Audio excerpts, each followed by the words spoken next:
Vamos estudar um pouquinho? O que mais que eu vou tirar aqui, né? Parece um cigano, né? Chega na frente e vai desembarcando. Vamos lá. Paz do Senhor.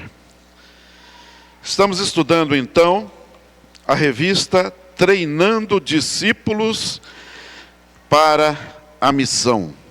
Treinando Discípulos para a Missão. Ela foi escrita pelo reverendo Arival Dias Casimiro. E este é um pastor da Igreja Presbiteriana de Pinheiros, e eles trabalham muito nessa área de discipulado e área de missões. A igreja cresceu muito, é uma das que mais cresceu no Brasil, trabalhando, justamente com essa área de discipulado. Discipulado. E estamos estudando também durante a semana, nas casas, um roteiro, chamado Hábitos Espirituais. E justamente essa semana o meu grupo estudou a comissão, que fala justamente sobre o tema de hoje, que é discipulado. Discipulado. E Eugene Peterson, ele escreveu o seguinte: discipulado é uma tarefa que toma tempo e não pode ser apressada. Mas também é um trabalho urgente, que não pode ser adiado. O que se vê muito hoje é a famosa graça barata, Você chama a pessoa, ela aceita Jesus como Salvador, mas não como Senhor. Vamos orar antes de continuar? Senhor querido, louvado seja o teu nome nesta manhã, ó Pai. Nós queremos dizer, Senhor, que estamos felizes, porque podemos estar na sua casa neste domingo de manhã, quando poderíamos estar dormindo, ó Pai. Ainda mais nesse friozinho, a cama parecia um lugar tão aconchegante, mas nós preferimos estar aqui, ó Pai.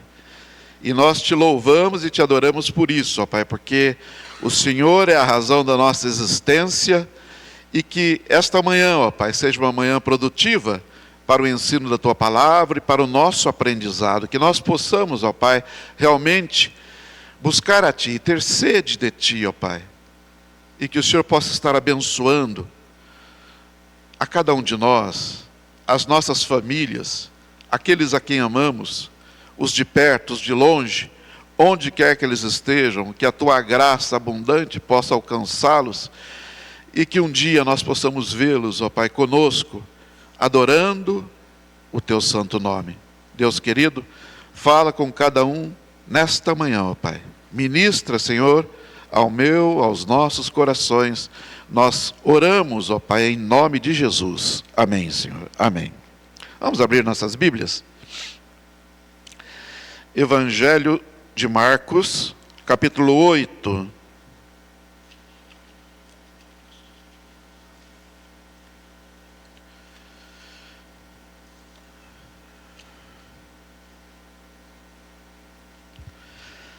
Evangelho de Marcos, capítulo 8, lá no verso 34.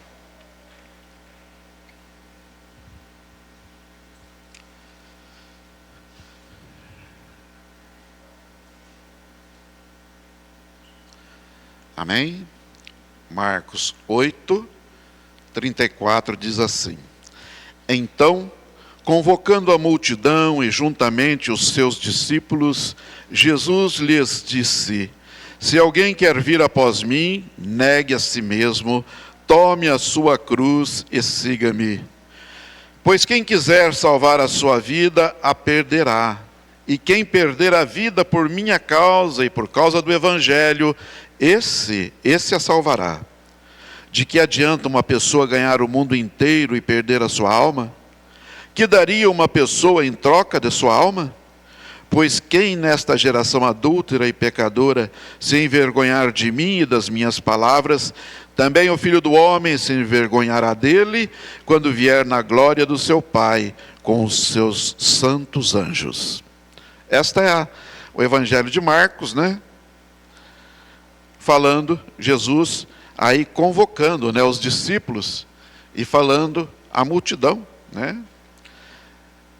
Convidando aqueles que querem vir até Ele, né? Então, quando eu falei de graça barata, é que muitas vezes, e o que se oferece muitas vezes, é uma graça em que se aceita Jesus como Salvador, mas não como Senhor. Como assim? É que nós começamos a pedir a Deus e colocar a Jesus como aquele que vai atender todas, né, as nossas necessidades, sejam elas básicas, sejam elas, né, de todos os tipos. Aí nós deixamos de adorar ao Senhor para colocar como o nosso gênio da lâmpada, né? Como aquele que vai atender todas as nossas questões, né? Eu me lembro, há muitos anos atrás, tinha uma pessoa que assistia a novela, e a pessoa estava meio brava. Então, tinha uma pessoa na novela lá que era muito ruim, e essa pessoa que era crente, ela falava assim: Deus vai fazer justiça na vida dessa pessoa. Nossa, era novela. E ela falava: Deus vai fazer justiça, e ela vai pagar no fim da novela. Gente, Deus não é para isso. Deus não é para fazer as suas vinganças. Deus é Senhor das nossas vidas. E nós somos seus servos. Essa igreja vai ficar muito melhor quando umas 20 pessoas estiverem longe daqui. Está errado. Jesus colocou as pessoas certas nos lugares certos. E nós estamos juntos porque Deus nos colocou aqui para adorar o seu santo nome. E para crescer, né? Todo mundo gosta do irmão, da irmã em casa? E todos eles fazem assim, atendem todos os seus, não, ele é boazinho, ele é bonzinho. Nunca ninguém tinha vontade de pegar um chinelo e sair correndo atrás e bater. Chinelo voa, né? O que tem que pegar então? Uma cinta. Eu me lembro que a minha irmã a gente tinha lá no quintal um pé de abacate, e o tanque de lavar, essa gente antiga, né? Não que eu seja antigo, mas o pé de abacate ficava bem em cima do tanque de lavar roupa. Isso é coisa, né? E me resolve um abacate cair de lá, caiu na cabeça dela. Ela entrou dentro de casa chorando, e o meu irmão, assim, todo sensível, né, com a menina que tinha levado aquele tamanho, daquele peso na cabeça, e nervosa, e ele falou assim, com todo carinho: bem feito, devia ter caído mais um. Ela catou a primeira coisa que estava na frente e jogou nele, e por acaso era uma faca, né? Mas eles eram irmãos, irmãos, sabe? Esses dias nós fomos visitar esse irmão nosso lá em Curitiba. E você precisa ver, nós agora com 60 anos, todo mundo, né? Um abraçado no outro, com aquela saudade dos nossos tempos, né? Mas é isso que nos faz irmãos. São as nossas diferenças que nos fazem irmãos em Cristo Jesus. São aquilo que muitas vezes, as nossas diferenças de pensamentos, é que nos fazem amar uns aos outros. E se Deus nos colocou juntos, é para nós crescermos juntos como discípulos, né? Os discípulos de Jesus, eles tinham diferenças uns entre os outros, né? Tinham uns que queriam ser mais, queriam no céu sentar um à direita e um à esquerda de Jesus, né? Mas eram como se fosse uma grande família ali, cada um com a sua diferença. Mas o que nos faz discípulos, o que nos faz irmãos, é justamente essa diferença de saber que somos um em Cristo. E que quando nós recebemos a graça imerecida do Senhor, Ela não foi uma graça barata. Jesus morreu naquela cruz por amor a você. Então, por amor a mim. Então, Jesus é Salvador. Mas Jesus é Senhor. E é este Senhor a quem nós nos dobramos, rendemos graças. E a palavra de Deus diz que as bênçãos hão de acompanhar aqueles que creem. Então não se preocupe, Deus sabe das suas lutas, Deus sabe das suas dificuldades, e Ele quer realmente que você coloque diante dEle. Mas não vai ser um passe de mágica, nunca. Mas vai ser sempre com aprendizado. Vai ser sempre, sabe, Deus mostrando a melhor resposta para todas as nossas lutas. E com certeza, a vontade de Deus, ela é soberana. Ela é uma palavra que nos ensina, sabe? Senão, Lázaro, no primeiro dia que ele morreu, já teria sido ressuscitado. Não, mas levou 4 dias. Porque Jesus tinha algo para mostrar ali. Então creia, nós somos discípulos. Discípulos para aprendermos a caminhar com Jesus. Discípulos para aprender a caminhar com Jesus. Vamos lá. Nós vimos a semana passada, então, o pastor falou sobre, o tema era Marcos 8, de 31 a 38, o mesmo de hoje, só que hoje é do 34 a 38. E discípulos de Jesus Cristo nós vimos a semana passada. E usando o texto de João, capítulo 8 também, ele diz assim: se vós permanecerdes na minha palavra, sois verdadeiramente meus discípulos, e conhecereis a verdade, e a verdade vos libertará. Se queremos ser discípulos de Jesus, precisamos permanecer nele em confiança. E ele ordenou à igreja que fizesse discípulos em todas as nações, quando disse: ide, portanto, fazei discípulos de todas as nações, batizando-os em nome do Pai, do Filho e do Espírito Santo. Você deseja ser esse discípulo? Você deseja caminhar com Jesus? Discípulo é aquele que recebe o ensino de alguém, ou é aquele que segue as ideias ou as doutrinas, de alguém. No Novo Testamento, o discipulado se aplica aos seguidores de Jesus e descreve ali a vida do cristão. Por isso, todo aquele que segue a Jesus em resposta ao seu chamado, esse é um discípulo. Esse é um discípulo.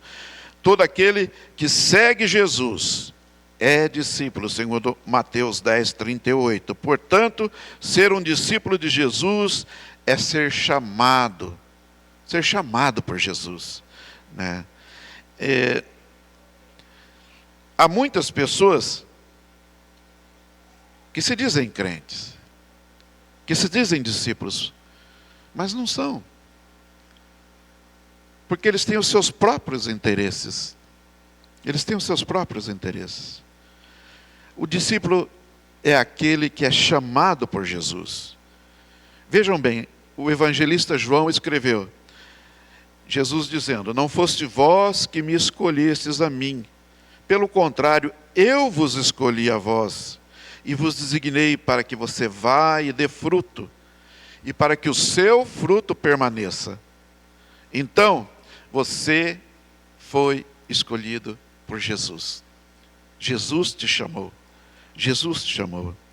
Mas o discípulo é aquele também que ele se submete. É aquele que se entrega. Aquele que deixa a palavra de Deus cuidar dos seus interesses. Por isso Jesus disse: tomai sobre vós o meu jugo e aprendei de mim, que sou manso e humilde de coração. E aí sim encontrareis descanso para as vossas almas. O que é tomar o jugo? Submeter-se. Colocar-se debaixo da vontade de Deus. O discípulo é aquele que pratica o quê? A renúncia, a autonegação. Então, é morrer para si. E aí se manifesta na vida do discípulo quando ele, pela fé, deixa de viver para si mesmo e passa a viver para Cristo. Não sou eu mais quem vive, mas Cristo vive em mim, disse Paulo, né? É dizer não à sua própria vontade, é dizer sim para Jesus, é dizer sim para Jesus. Não posso me tornar um discípulo sem morrer para mim mesmo e sem me identificar com Cristo que morreu pelos meus pecados. O discípulo é alguém que sofre.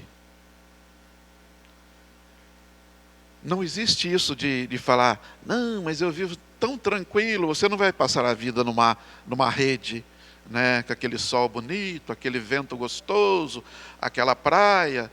Vida de servo de Deus não é isso. Vida de servo de Deus não é isso, né? Tome a sua cruz. E cruz não representa alegria. Cruz representa dificuldade. Cruz representa sofrimento, né? Tome a sua cruz. Jesus, em sua graça, preparou uma cruz para cada um, para cada discípulo. A cruz é o sofrimento que advém do resultado dessa união com Ele. E ela indica sofrimento e rejeição por causa da ligação com Cristo. Não acredite no evangelho que promete só sucesso. Eu conquistei meu apartamento, meu carro novo. Oh, glória! Eu estou com uma conta para pagar amanhã, eu não tenho dinheiro. Será que meu Deus é mais fraco? Eu acho que meu Deus é muito mais forte do que aquele que só olha pelas coisas que ele adquire. Porque o nosso tesouro não está nessa terra. O nosso tesouro está nos céus. E o Senhor, Ele cuida dos seus. Ele cuida dos seus.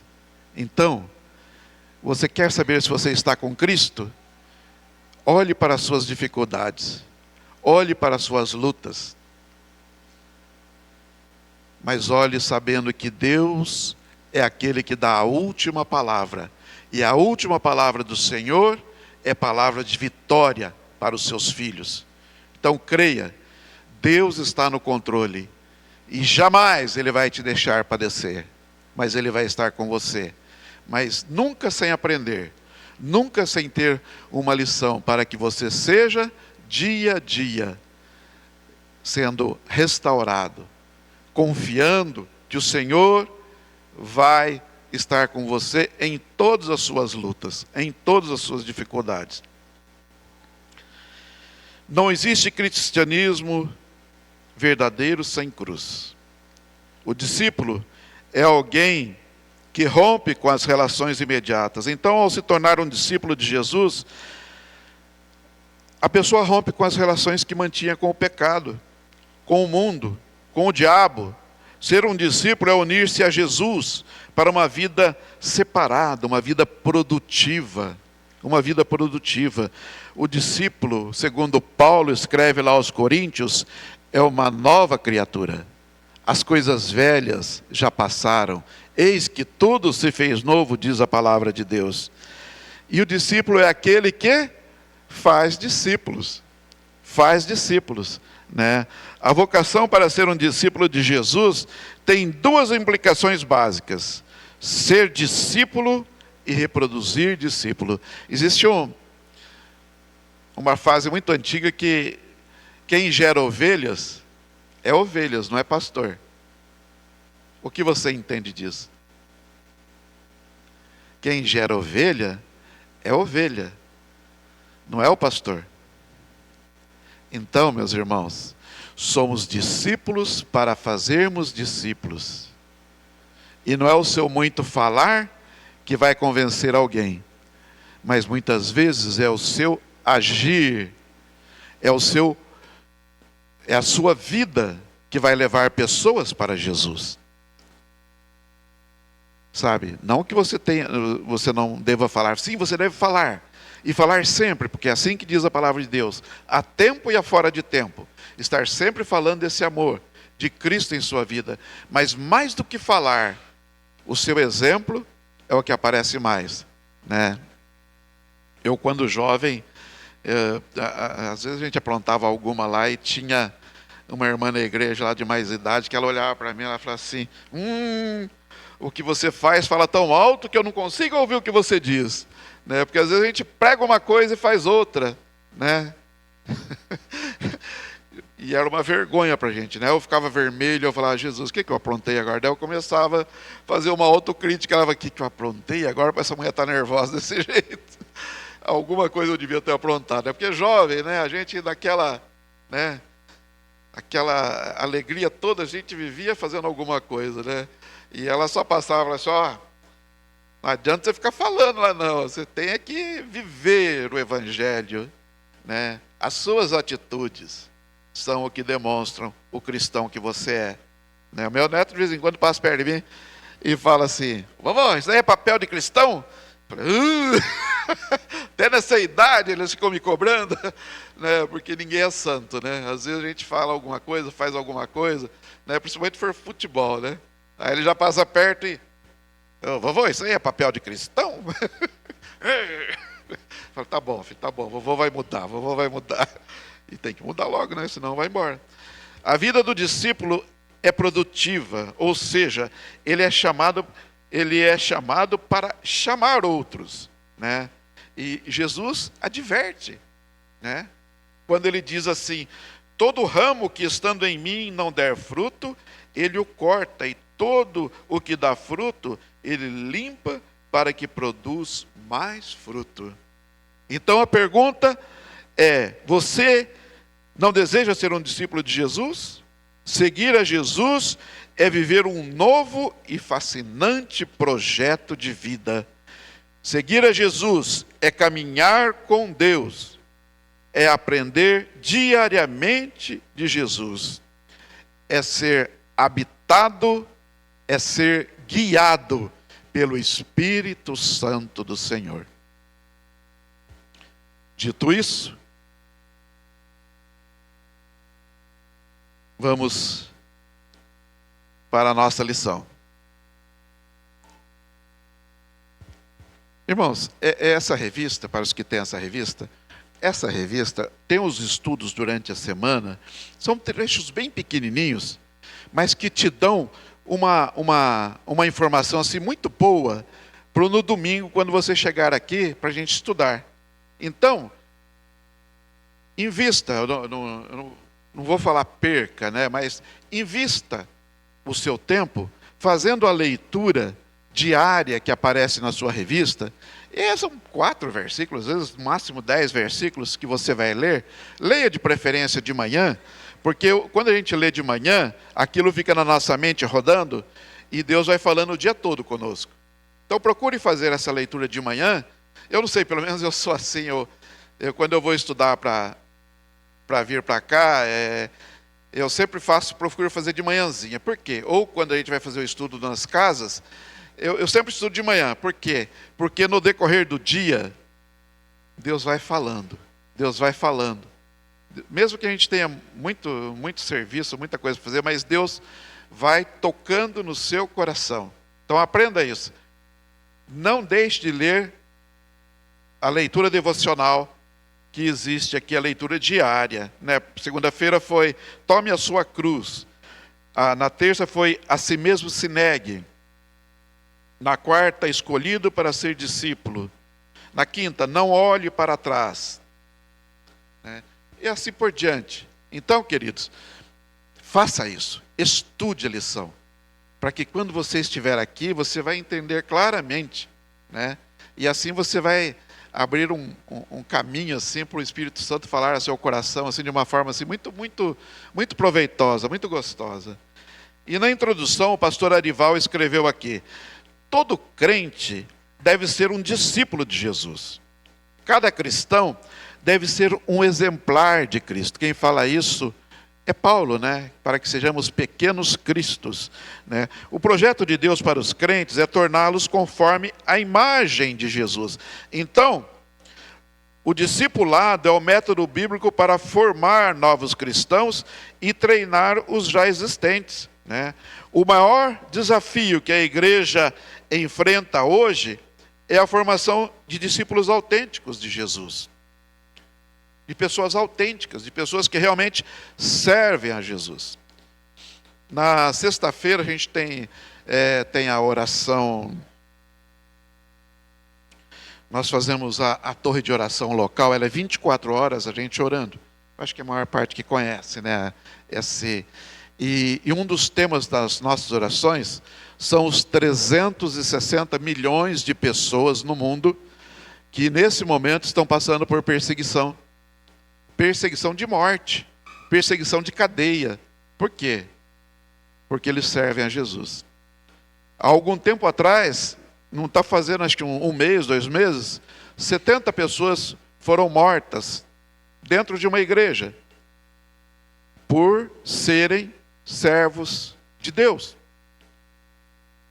E eles matam mesmo, né?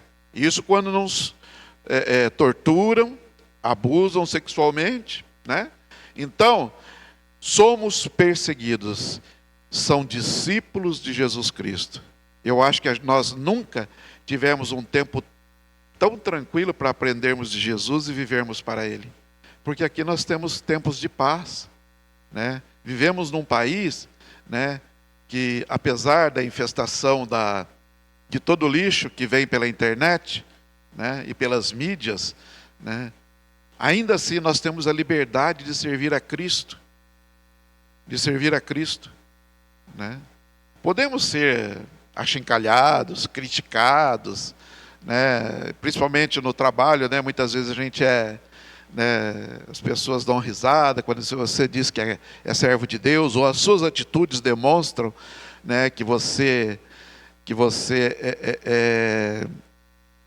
é honesto, é ético, e eles dão risada e falam: nossa, para que tanta, né? Você puxa saco desse jeito? Não, não é. É que está no nosso caráter, está no DNA de cristão, o ser, né, pessoas irrepreensíveis, como pede a palavra de Deus. Dietrich Bonhoeffer disse que o maior inimigo do cristianismo na sua época era aquilo que eu falei no começo, a graça barata, né? A graça barata é a pregação do perdão sem arrependimento. É a comunhão, né? É o batismo sem disciplina eclesiástica. É a comunhão sem confissão. Absolvição sem confissão pessoal. Graça barata é a graça sem discipulado. Graça sem a cruz. Graça sem Jesus Cristo. Como é isso? É quando eu vou à igreja, sabe, pelos meus próprios interesses, mas não para adorar e servir ao nosso Deus. É um perigo, né? A graça que nos foi dada, a graça imerecida, a graça abundante de Jesus é o contrário disso, totalmente o contrário disso, né? É a salvação exclusivamente pela graça, mas que só pode ser recebida e desfrutada mediante o arrependimento de pecados, a fé em Jesus e uma consequente vida de obediência, uma vida de submissão ao Senhor nosso Deus. Mateus 7:21 diz assim: nem todo que diz Senhor, Senhor entrará no reino dos céus, mas aquele que faz a vontade do meu Pai. Faz a vontade do meu Pai. Requisitos para ser um discípulo de Jesus. E aí, nós vemos aqui alguns requisitos, né, para nós que somos e queremos ser esses servos de Jesus Cristo, né? Primeiro, seguir, né, que indica a decisão de uma pessoa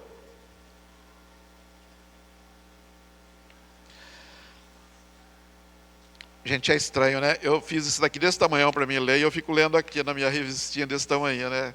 Eu acho que eu tenho algum probleminha. Quem não tem, né? Primeiro, seguir, né? Seguir, e o óculos no peito. Seguir, que indica a decisão de uma pessoa seguir em Jesus em obediência ao seu chamado, cuja vida é totalmente mudada. Então, discipulado não é voluntariado. Discipulado é obediência. E a nossa tendência humana é não gostar desse negócio de obediência, né? Esse negócio de hierarquia, né? Para quem trabalha, para quem tem muitos chefes, sabe que é uma chateação, né? Na minha empresa, às vezes eu tinha uma cobrança lá, e era incrível. Um chefe mandava um e-mail, o subchefe mandava o mesmo e-mail, né? E o outro, que se achava chefe, também mandava o mesmo e-mail. Aí você tinha que responder para 3 pessoas uma coisa que você poderia resolver com um só. E é mais ou menos isso, a gente não gostava desse negócio de obediência, né? E o ser humano é assim, a gente não gosta de ficar com gente na cabeça, né? Nossa, mas é mandão, hein? E criança é desse jeito, né? E eu vejo pela minha neta, quando os pais dela falam para ela, por quê? Nossa, eu falo, vai apanhar. E muitas vezes nós somos assim, nós não gostamos de obedecer, né? Não gostamos de obedecer. Mas é justamente o que diz aqui, mas obediência ao chamado divino.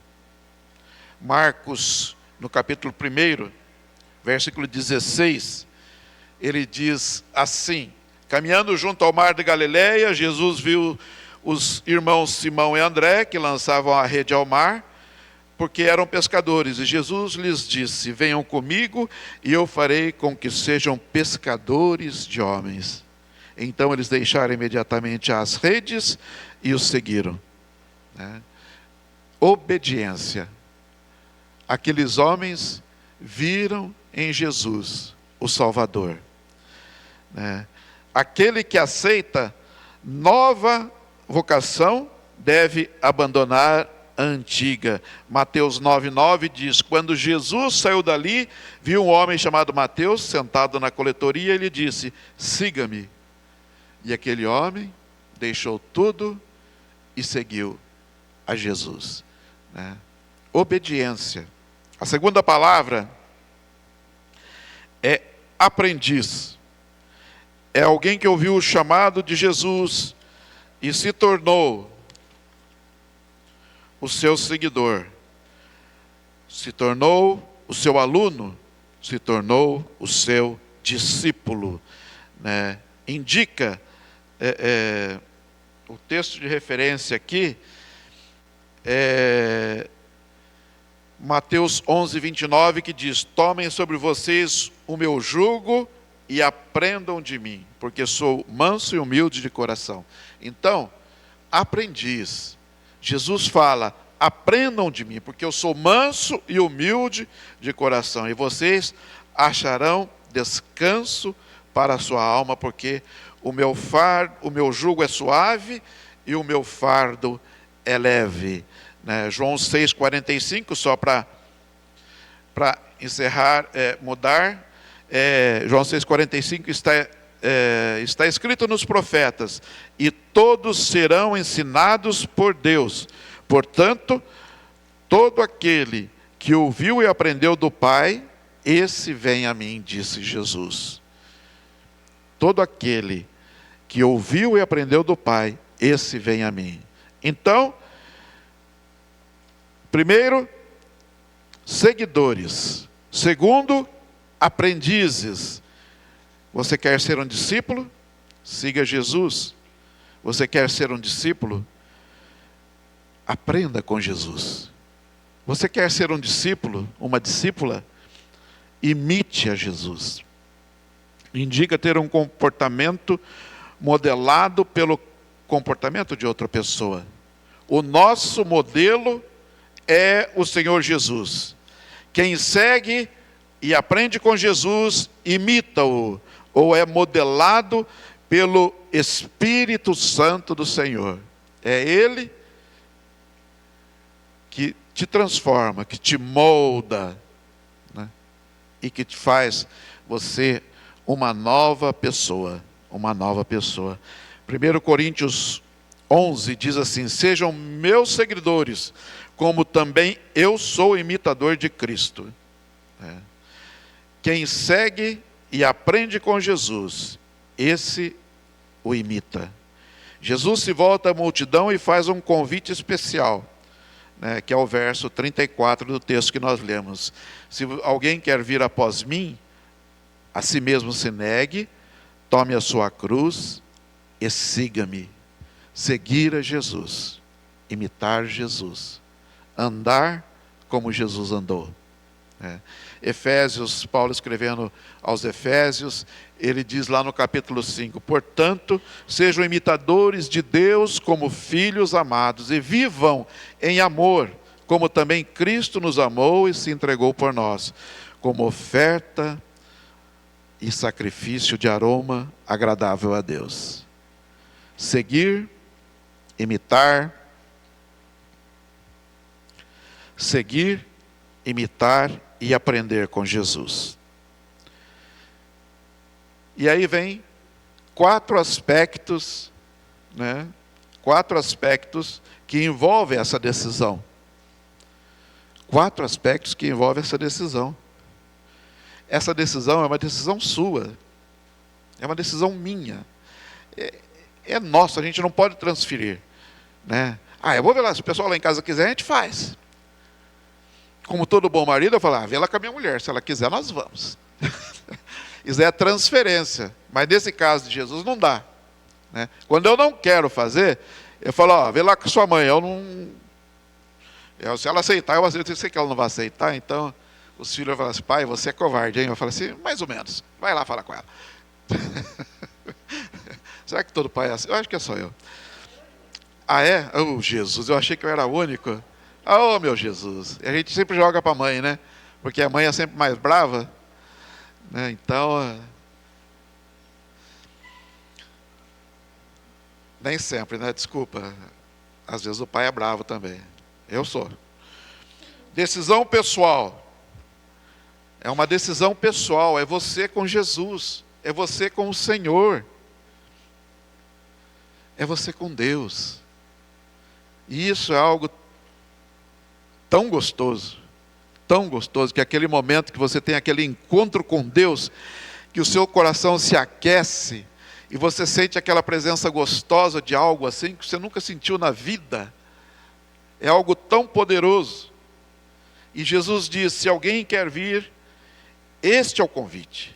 É o chamado de Cristo, e esse chamado é universal, e ele se estende a todas as pessoas.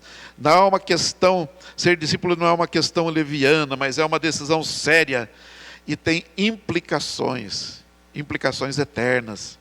A decisão de seguir a Jesus, ela é pessoal e intransferível. Por isso, Bonhoeffer, ele é um teólogo alemão, ele diz, o chamado de Jesus ao discipulado faz do discípulo um ser solitário. Quer queira, quer não, tem que se decidir, tem que tomar a sua decisão sozinho. Você decide. Por isso, se você tem sede, venha para a água viva. Se você tem fome, venha para o pão da vida. Se você está passando, está em trevas, o seu coração está longe, venha para a luz. Essa luz é Jesus, né? Jesus completa, se alguém quer vir após mim. Isso indica que Jesus à frente, o discípulo o segue, o discípulo atrás. Você segue a pessoa de Jesus e caminha na direção dele. Você se matricula e estuda na escola de Jesus. Olha que coisa linda. É a escola de Jesus, é o aprendizado mais gostoso que tem, né? Por isso, Mateus,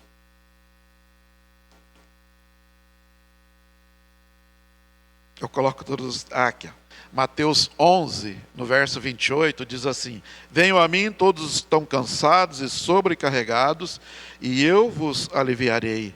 Tomem sobre vocês o meu jugo e aprendam de mim, porque sou manso e humilde de coração, e vocês acharão descanso para a sua alma, porque o meu jugo é suave e o meu fardo é leve. Lutero disse: uma religião que não oferece nada, que não custa nada, que não padece nada, essa religião não vale nada. Sabe? Por isso que falam, né? Pai rico, filho pobre. Tudo que vem de graça, vai de graça, não se valoriza, né? Por isso, esse encontro com Jesus, ele tem um alto preço. Um alto preço. Mas ele vai se tornar a alegria da vida eterna. A alegria de estar na presença do Senhor e saber que Ele está do seu lado em todos os momentos da vida. Em todos os momentos da vida. Ser discípulo, então, diz Arival, pastor Arival, é um empreendimento que precisa ser calculado previamente, né? E aqui ele usa um exemplo na própria Bíblia, né? Lá no livro de Lucas, no Evangelho de Lucas, ele diz, né? E ele faz uma analogia de como você querer saber, mas será que é o caso de seguir a Jesus? Será que o que eu vou encontrar lá? Vejam o caso do jovem rico, né? O jovem rico, a palavra diz, ele era rico, né? E ele era uma pessoa que conhecia a palavra, era uma pessoa devota, mas ele era rico e ele gostava de dinheiro. Aí Jesus, vendo o coração dele, e ele falou assim: não, eu gosto de Jesus. E é a mesma coisa perguntar para mineiro, né? Você gosta de Jesus? Gosto. Você gosta de farinha? Vixe, né? Então, é a mesma coisa. O jovem rico, você gosta de Jesus? Gosto. E do dinheiro? Vixe, né? Ele pendia mais para o dinheiro. Aí Jesus, vendo isso no coração dele, falou assim: então, ó, faz o seguinte. Vende tudo que tem, dá aos pobres e me segue. Aí ele falou: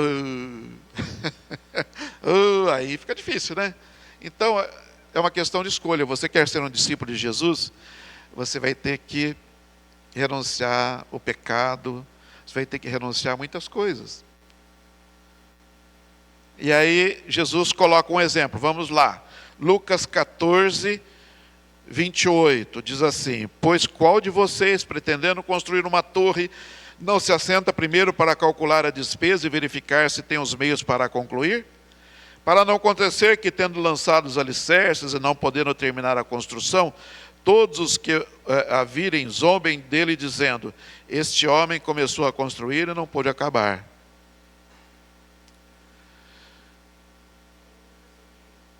Lucas 14, está na revista, viu? Se você... Ah, tá. Então, Lucas 14, no 28.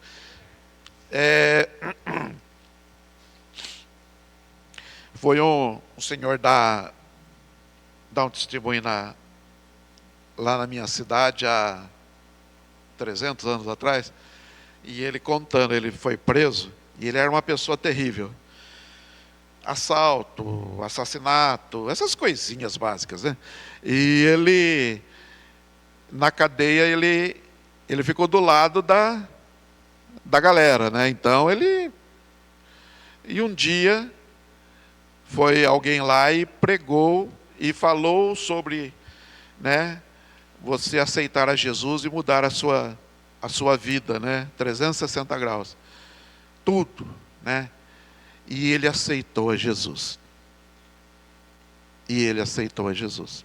Ele contando esse testemunho lá na igreja. E ele disse: olha, até na prisão você vê essas coisas.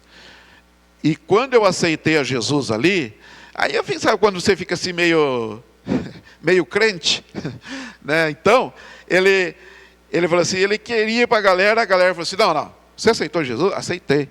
Então, junto com os crentes. Aqui é assim. Se você é das trevas, é com a gente. Se você é da luz, é com Jesus. Então você não consegue ficar com o pé em duas canoas. Você tem que escolher aquilo que você quer. E é o caso aqui. O homem começou a construir e não pôde acabar. Nós tomamos a decisão de sermos discípulos de Cristo e precisamos nos firmar. Sabe, às vezes você fala assim, mas eu tenho tentado, eu tenho lutado. Você vai lutar até o último dia seu aqui. Até o último dia você vai estar lutando. Não tem essa de dizer assim, agora eu estou faltando voar só porque eu não tenho mais pecado. Não, venha com essa. Todos nós sabemos das nossas lutas. Todos nós sabemos que somos carne. E Paulo dizia, é a luta da carne com o espírito.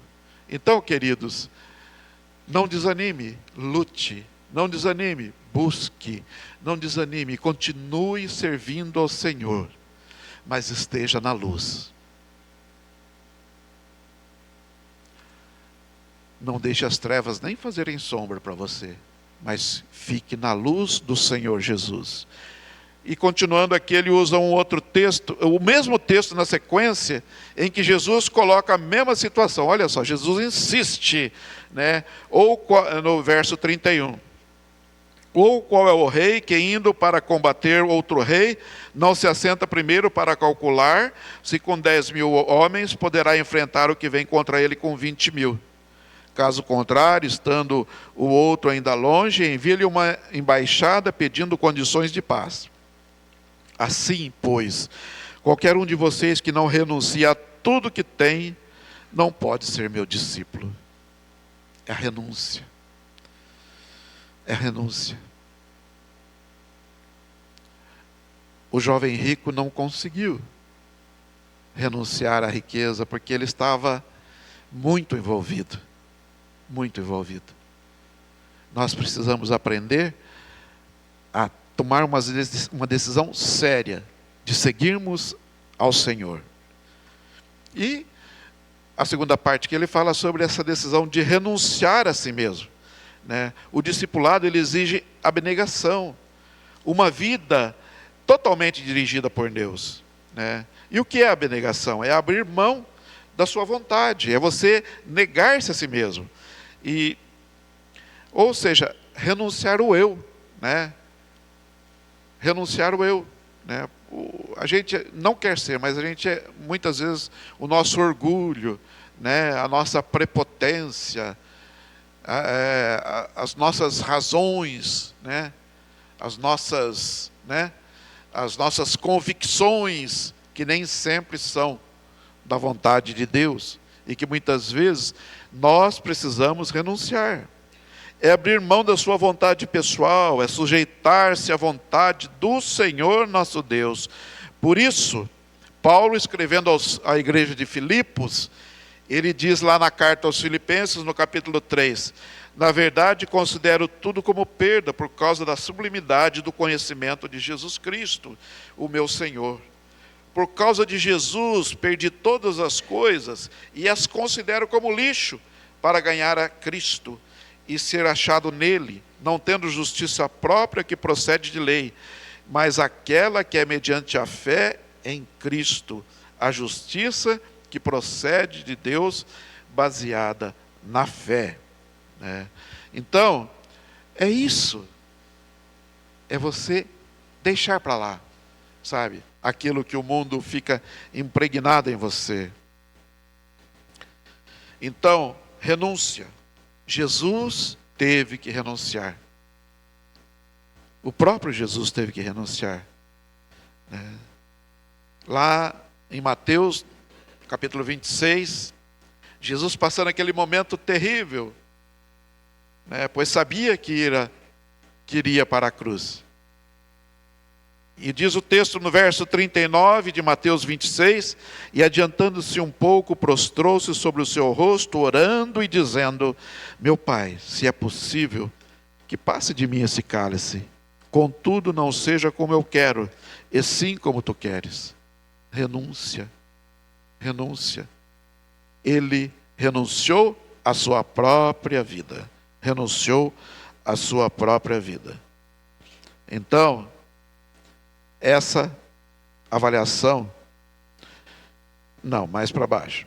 Então, Jesus é o modelo de abnegação, pois abriu mão da sua vontade para fazer a vontade de Deus. Por isso, temos que ter o mesmo sentimento que teve Cristo Jesus. Ninguém pode ser um discípulo de Jesus se não renunciar a tudo que toma o lugar de Deus na sua vida. Quem é os seus deuses? A gente tem tantos, a gente tem tantos ídolos, e ele não precisa necessariamente ser feito de madeira, de qualquer outro material. Às vezes nossos maiores ídolos são até imaginários. E nós precisamos renunciar. Lucas 14, 33 está escrito na revista: assim, pois, todo aquele que dentre vós não renuncia a tudo quanto tem, não pode ser meu discípulo. Não é apenas uma questão de querer ser, mas de poder ser discípulo. Você precisa então renunciar à sua justiça pessoal, renunciar às suas opiniões contrárias à Bíblia e à sua amizade com o mundo. Amizade com o mundo. Você precisa morrer para si mesmo e viver para Deus. Viver para Deus. Não é fácil. E a decisão também de tomar a sua cruz. A decisão de tomar ou carregar a cruz ocorre 5 vezes aqui Jesus falando, e ele fala em vários textos aqui dos evangelhos. Então, não há salvação para aquele que rejeita carregar a sua cruz. Tomar a sua cruz diariamente é o sofrimento que resulta da sua união com Cristo.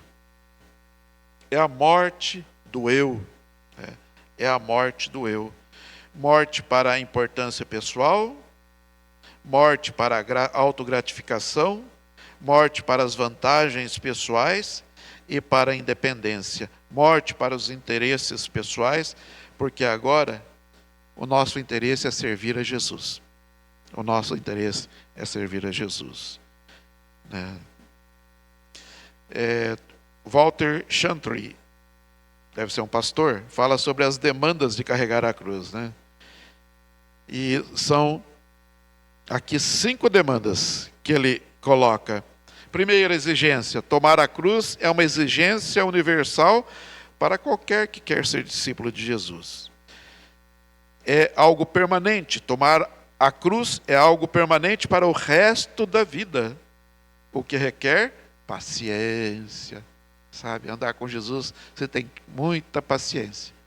Porque quantas vezes você acorda daquele jeito e você está com uma vontade, sai com o chinelo atrás da criançada, você está naquele dia, e você fala: Jesus, me ajuda a carregar essa cruz. E filho não é cruz não, mas tem dia que eles são. Eu falo como pai, porque quem não, os pais que têm filhos, mesmo os pequenos, tem dia que eles estão impossíveis, Seus não, que são bonitinhos, Filho bonitinho não dá trabalho,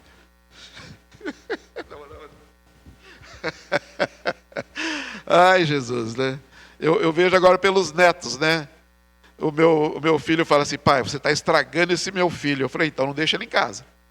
Que se deixar, vai estragar. Eu não quero que ele fique comendo doce. Eu falei: então não traga ele em casa, que se ele vier aqui, ele vai comer. Ué,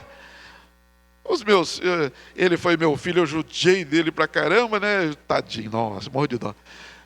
E agora eu não vejo ele dar uma chinelada no menino, eu falo: meu Deus do céu, que vergonha que eu passo perto do meu filho agora, Mas, no entanto, eu tento estragar, então. Não, estou brincando, é só doce, nada mais que isso. Vamos lá. Então, tomar a sua cruz. Essa é uma demanda também que ela é intencional. Tomar a cruz é uma ação intencional. Ninguém tomará a cruz no seu lugar. É algo, é que nem cartão, né? O cartão ele é pessoal e intransferível. Se você empresta para alguém, o problema é seu. Mas ele é pessoal e é intransferível. Essa demanda é sua. O seguir a Cristo é algo tão pessoal, tão gostoso, tão poderoso nas nossas vidas, sabe? É difícil, mas é algo que Deus nos ajuda a carregar. E por mais que a cruz seja pesada, ela se torna leve quando Jesus está com você. Ele diz aqui também, é penoso. Tomar a cruz dia a dia é penoso. É penoso. A gente sabe disso. Por quê? Porque a cruz machuca, sabe? As nossas lutas machucam. As nossas lutas nos ferem, E muitas vezes causam tristeza, Mas Jesus não disse que ia ser fácil, E a cruz, também é mortal. Tomar a cruz é mortal. Ela é mortal ou só tem um propósito: matar aquele que foi crucificado. Porque mata, mata a carne e salva o espírito. Então, Paulo diz, que ele se batia, porque ele queria crucificar a carne para poder salvar a sua alma. Eu estou encerrando por aqui, irmãos. Os irmãos continuem o estudo em casa. E faltou um pedacinho, mas essa lição ela é muito boa, muito, muito, muito. E que se eu fosse falar ia ter coisa aqui para até meio-dia, mas infelizmente a secretária estava olhando feio ali para mim. E os irmãos, então, se puderem, continuem em casa a leitura, esse texto, vocês vão gostar. É muito bom e dá uma abertura assim, muito boa para a gente saber que você não sofre sozinho quando você luta para estar firme com Jesus. É algo assim que nos mostra que a gente... Será que só eu que sou assim? Não, somos todos. Passamos pelos mesmos perrengues quando somos servos de Deus. Então, que Deus te abençoe e que essa leitura seja muito agradável, porque no final vai ser vitória e Deus vai estar sempre com você. É algo poderoso. Continue treinando, sendo um discípulo treinado para a missão. Amém? Amém. Deus os abençoe.